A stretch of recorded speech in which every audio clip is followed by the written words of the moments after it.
Hello students, today we discuss about NGO in inclusive education। छात्रों, हम समावेशी शिक्षा विषय के अंतर्गत जो NGO हैं, नॉन गवर्नमेंट ऑर्गेनाइजेशन हैं, जो गैर सरकारी संगठन हैं, उनके संबंध में अध्ययन कर रहे हैं। इसमें हमने पहले इसके हिस्ट्री के विषय में जाना और कुछ NGO के विषय में जाना और हम उनमें से कुछ मेथड जो विधियाँ थीं उन विधियों के संबंध में अध्ययन कर रहे थे, जिसमें हमने इससे पूर्व की लेक्चर में सार्वजनिक संबंध, public relations and project management, परियोजना प्रबंधन के संबंध में इन मेथड में अध्ययन किया था। उसी क्रम को अनवरत बढ़ाते हुए आज हम कर्मचारी व्यवस्था, स्टाफ अरेंजमेंट के संबंध में अध्ययन करेंगे। ये जो बिंदु हैं, इन बिंदुओं के संबंध में देखते हैं। ठीक है, पहले हम देखेंगे कर्मचारी व्यवस्था क्या है। स्टाफ अरेंजमेंट, NGO में वर्क करने वाले सभी व्यक्ति स्वयंसेवक या वॉलेंटियर नहीं होते हैं। इसका कारण स्वयंसेवक यानी वॉलेंटियर आवश्यक रूप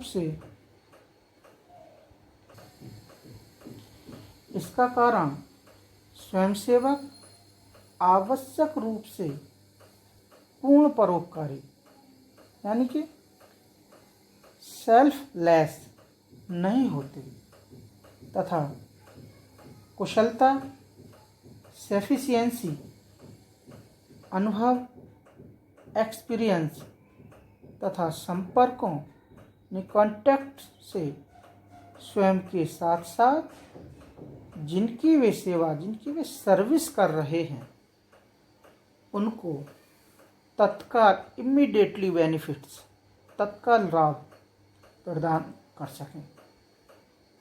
ठीक है, ऐसे स्टाफ की आवश्यकता पड़ती है, स्टाफ अरेंजमेंट की आवश्यकता पड़ती है।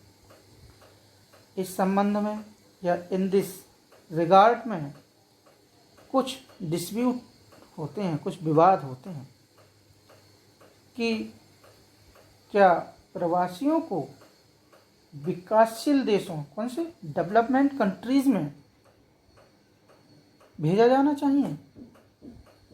बार बार इस प्रकार के व्यक्तियों को सेटिस्फाइड करने के लिए, संतुष्ट करने के लिए एम्प्लॉयमेंट दिया जाता है,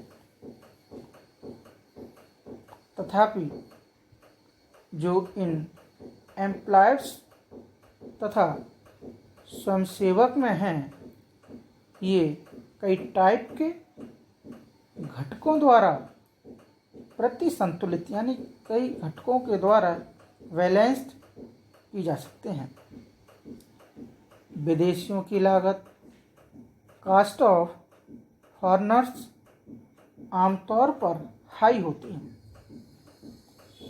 वे जहां भेजे जाते हैं उस कंट्री में उसके बुनियादी संपर्क यानी बेसिक कांटेक्ट नहीं होते हैं तथा स्थानीय विशेषज्ञता यानी कि लोकल एक्सपर्टाइज को अधिकतर कम आंका जाता है।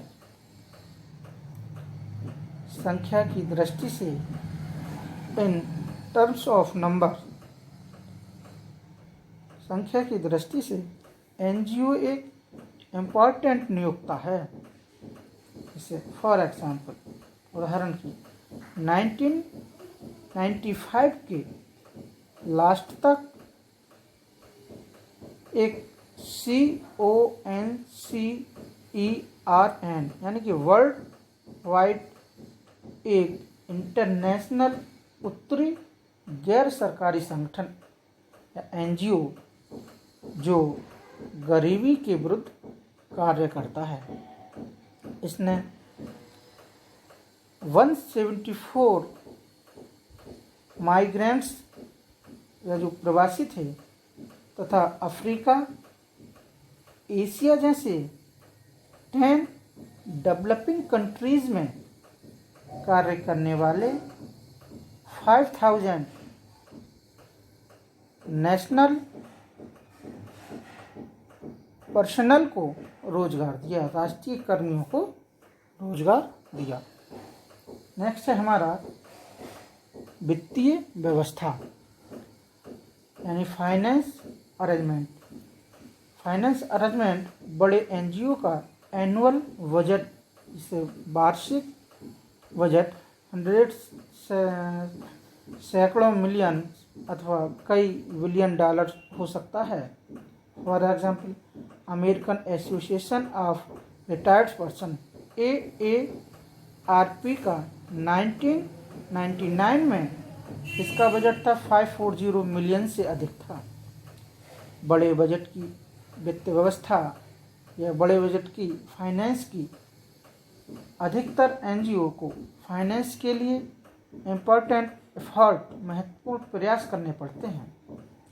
NGO की फाइनेंस में सदस्यता शुल्क, सब्सक्रिप्शन फीस, इक्वल तथा सेवाओं की सेलिंग सर्विस, अंतर्राष्ट्रीय संस्थाओं, इंटरनेशनल इंस्टीट्यूशंस अथवा राष्ट्रीय सरकारों, नेशनल गवर्नमेंट्स से हेल्प तथा प्राइवेट डोनेशन यानी कि निजी दान सम्मिलित है, प्राइवेट डोनेशन सम्मिलित है।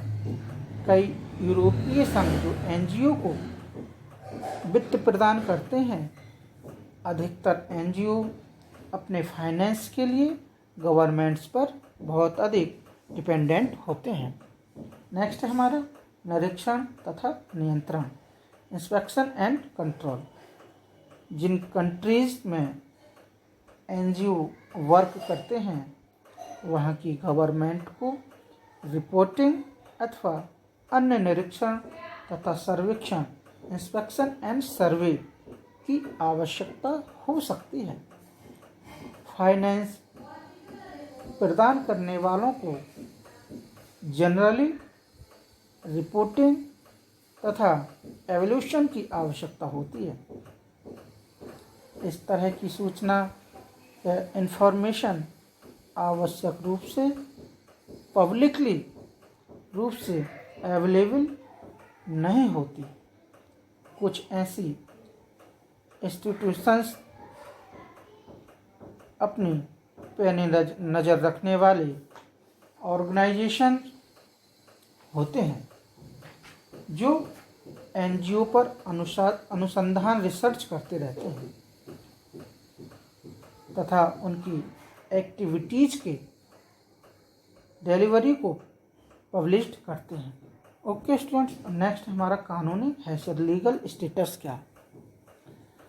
NGO का कानूनी विविध यानी डिफरेंट है। एवरी कंट्री के कानूनों और प्रथाओं में देसी रूपांतरों यानी क्या देसी एडेप्टेशन पर डिपेंडेंट करता है। NGO के 4 मुख्य समूह होते हैं, फैमिलीज ग्रुप होते हैं। ठीक है, अब हम देखेंगे नेक्स्ट है हमारा नागरिक संगठन, सिविल ऑर्गेनाइजेशन। सिविल ऑर्गेनाइजेशन क्या?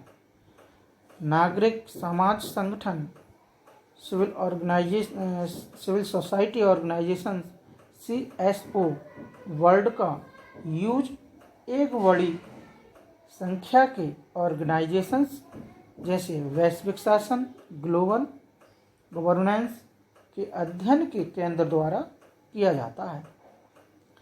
नागरिक क्षेत्र संगठन से CSO भी इस फील्ड के वर्णन के लिए नामित किया गया है।